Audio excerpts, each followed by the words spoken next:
দেখতে পাবে Naruto Uzumaki hidden ভিলেজের ইতিহাসে যার নাম সারা জীবন থাকবে। নারুতোই ছিল সেই চাইল্ড অফ প্রফেসি যে কিনা শিনোবি ওয়ার্ল্ডে শান্তি নিয়ে আসবে। নারুতোর ছোটবেলা কেটেছিল খুবই বাজেভাবে। যেদিন নারুতো জন্ম নেয় সেই দিনই কোনোহার জন্য একটা অভিশপ্ত দিন ছিল। এই দিনই নাইন টেলসের অ্যাটাকে পুরো কোনোহা ভিলেজই ডিস্ট্রয় হয়ে যাচ্ছিল। পরবর্তীতে নারুতোর মধ্যে সেই নাইন টেলসকে সিল করে রাখা হয়। এটার জন্য কোনোহা ভিলেজের মানুষজন নারুতোকে দেখতেই পারতো না, সবাই তাকে হেট করতো। এমনকি তারা নিজেদের বাচ্চাকে নারুতোর সাথে মিশতেও দিত না। এসবের মাঝখানেও নারুতোর দুইটা বন্ধু হয় শিকামারু এবং চোজি। এই সময় নারুতো এত বেশি একা ছিল যে সে জাস্ট মানুষের নজরে আসার জন্য উল্টাপাল্টা কাজ করত, যেমন ধরো হোকাগের স্টোনে পেইন্ট করা, কোনোহার মানুষদেরকে জ্বালানো। নারুতোই সবকিছু করতো জাস্ট নোটিশ হওয়ার জন্য, কেউ যাতে নারুতোকে একবার দেখে, কেউ যাতে নারুতোর সাথে কথা বলে। ছোটবেলা থেকে নারুতো অন্যদেরকে হেল্পও করত। একবার তো সে হিনাতাকে কিছু বুলিদের থেকেও বাঁচিয়েছিল।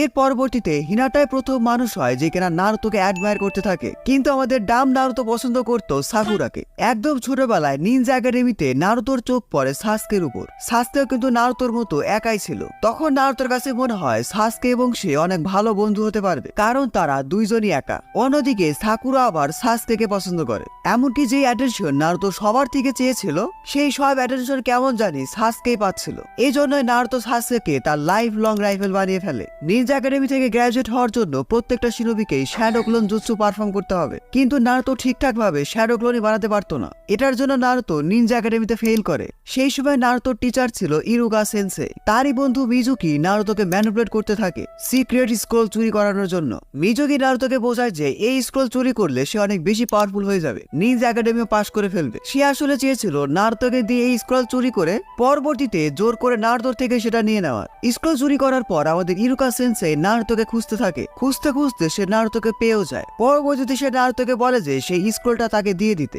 কিন্তু নারুতো তাকে ডিরেক্টলি না করে দেয়, কারণ নারুতো বুঝে গিয়েছিল যে এটা ইরুকা সেন্সেই না। তখনই মিজুকি তার আসল রূপে ফিরে আসে। সে নারুতোর উপর একটা বড় শিরিকেন দিয়ে আঘাত করে। ওই সময়ই আসল ইরুকা সেন্সে এসে নিজের লাইফকে রিস্কে ফেলে নারুতোকে বাঁচিয়ে নেয়। তখন মিজুকি ইরুকাকে বলে যে যাকে সবাই এত বেশি হেট করে তাকে বাঁচানোর জন্য তুমি কেন নিজের লাইফকে রিস্কে ফেললে। তখন ইরুকা সেন্সে বলে যে নারুতো হলো হিডেন ভিলেজের মেম্বার, সে নিজেকে যোগ্য প্রমাণ করার জন্য অনেক বেশি হার্ড ওয়ার্ক করে। এসব কথা শুনে নারুতো অনেক বেশি ইমোশনাল হয়ে যায়। সেই ইরুকাকে বাঁচানোর জন্য সেই হিডেন স্ক্রোলটা পড়ে ফেলে এবং অনেকগুলো শ্যাডো ক্লোন বানিয়ে মিজুকিকেও হারিয়ে দেয়। পরবর্তীতে নারুতো সেই সিক্রেট স্ক্রোলটা হিরোজনকে দিয়ে দেয়। এরপর দিন ইরুকা সেন্সে নারুতোকে রামেন শপে একটা ট্রিট দেয়। এমনকি নারুতো যেই হেডব্যান্ডকে এতদিন ধরে চেয়েছে ইরুকা তাকে একটা হেডব্যান্ডও দিয়ে দেয়। এর মানে হলো নারুতো নিনজা একাডেমি পাস করে ফেলেছে। এরপর নারুতোর জায়গা হয় কাকাশির আন্ডারে টিম 7-এ। তার সাথে আছে সাসকে এবং সাকুরা। কাকাশি হাডাকের মতো এত পাওয়ারফুল শিনোবি তাদের টিমের ক্যাপ্টেন হলেও সে এই জিনিসটার জন্য অনেক বেশি ফেমাস ছিল,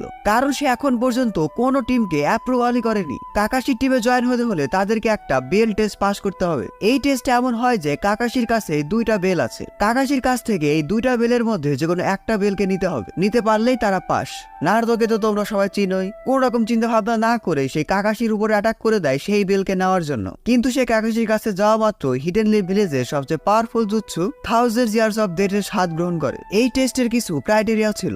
এই টেস্টের সময় লাঞ্চ খাওয়া যাবে না, কিন্তু নারুতো যেহেতু লাঞ্চ খাওয়ার চেষ্টা করে এই জন্য নারুতোকে বেঁধে রাখা হয়। এরপর কাকাশি লুকিয়ে লুকিয়ে তাদেরকে দেখতে থাকে। সাকুরা এবং সাসকের উপর কড়া নিষেধ ছিল তারা যেন নারুতোকে না খাবার দেয়। খাবার দিলেই তারা সাথে সাথে ফেল হয়ে যাবে। এত সব রেস্ট্রিকশনের পরেও নারুতোর অবস্থা খারাপ দেখে তারা নারুতোকে খাবার খাওয়ায়। তখনই হুট করে সেখানে কাকাশি চলে আসে এবং তাদেরকে কিছুটা ভয় দেখিয়ে বলে যে তোমরা টেস্টটা পাস করে ফেলেছো। তখন কাকাশি তাদের বলে যে এর আগে কোন স্টুডেন্টই তাদের বন্ধুদের সাথে এই খাবারটা শেয়ার করেনি। তারা সবসময় টেস্টটা পাস করতে চেয়েছিল, কিন্তু এই টেস্টটা আমি করি তোমাদের ফ্রেন্ডশিপকে চেক করার জন্য, যেটাতে তোমরা পাস করে গেছো। এরপর আর কি নারুতো, সাসকে এবং সাকুরা অফিসিয়ালি কাকাশি টিমে জয়েন করে টিম 7। তাদেরকে প্রথম মিশন দেওয়া হয় ল্যান্ড অফ ওয়েভসে, একটা কার্পেন্টারকে তার ভিলেজে রেখে আসার মিশন। যাত্রাপথেই তাদের উপর রোগ শিনোবিরা অ্যাটাক করে, কিন্তু কাকাশি এদেরকে সহজে হারিয়ে দেয়। তখন সেই কার্পেন্টার রিভিল করে যে সে অনেক বেশি গরিব, তার কাছে এ র্যাঙ্ক মিশনের টাকা নেই। এজন্য সে সবাইকে মিথ্যা বলেছে যে এটা একটা সি র্যাঙ্ক মিশন। কিন্তু কাকাশি তাকে বলে যে